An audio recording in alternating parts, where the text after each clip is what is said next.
use Hey Joe to introduce you to two more chords. Hey Joe, Jimi Hendrix, one of my heroes in the world of rock and roll guitar. Everybody's good, that's my hero. Okay, so Hey Joe uses the other two open chords. So we're going to do a chord called C and a chord called G.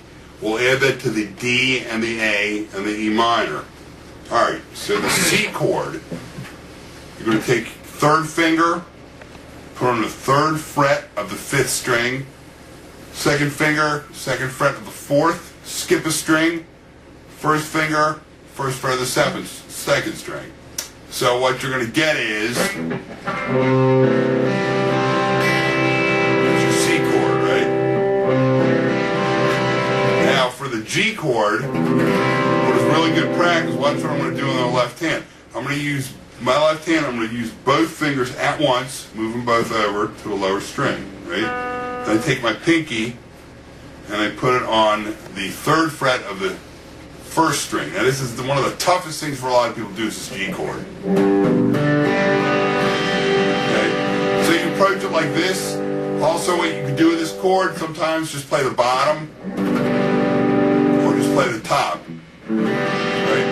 Eventually, you train your hand, you'll get used to doing that. Alright? And then when you go to the C, if you go like this, you can do this pretty fast. The good idea, you practice going from the C to the G. Okay?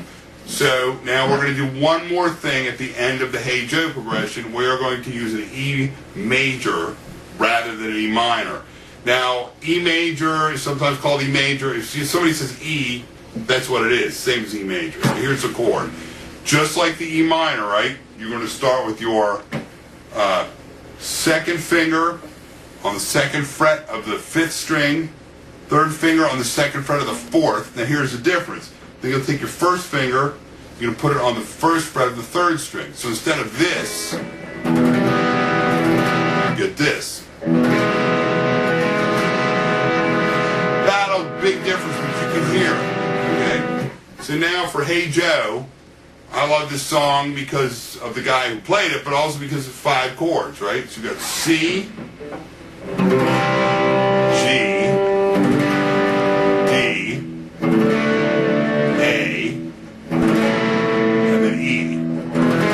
Right? Same scale.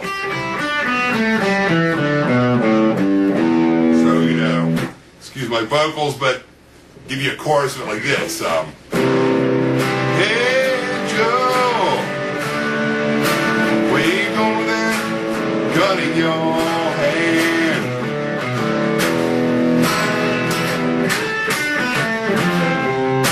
Hey Joe, so where you going with that gun in your hand? Alright, so there's your 5 chords. You guys know this song that are out there. This is a great starting song for Jimi Hendrix. Now, let me show you one more thing about the scale. Alright, now we talked before about the pentatonic minor. Now, the cool thing about the pentatonic is what's called a movable scale. Alright, so we did it like this, and I'm going to repeat it for you again. Remember, second and third fingers.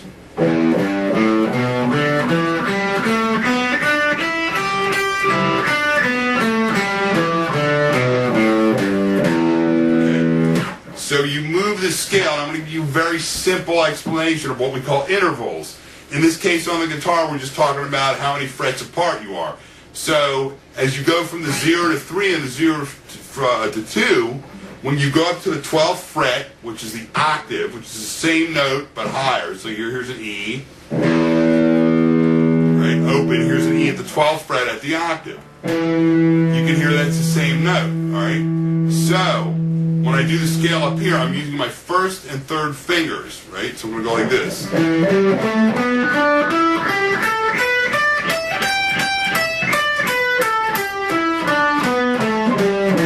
right down here.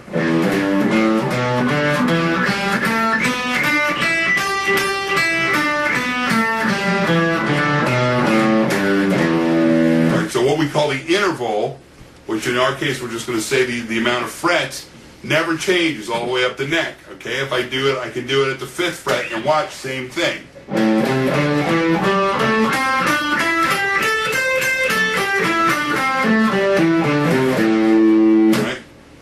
cool thing about this scale. So this is a pentatonic and how you move it. So now I'm going to do that progression one more time, and I'll put a little lead guitar on it, but I'm going to play up at the octave, which will allow me to do a few more tricks.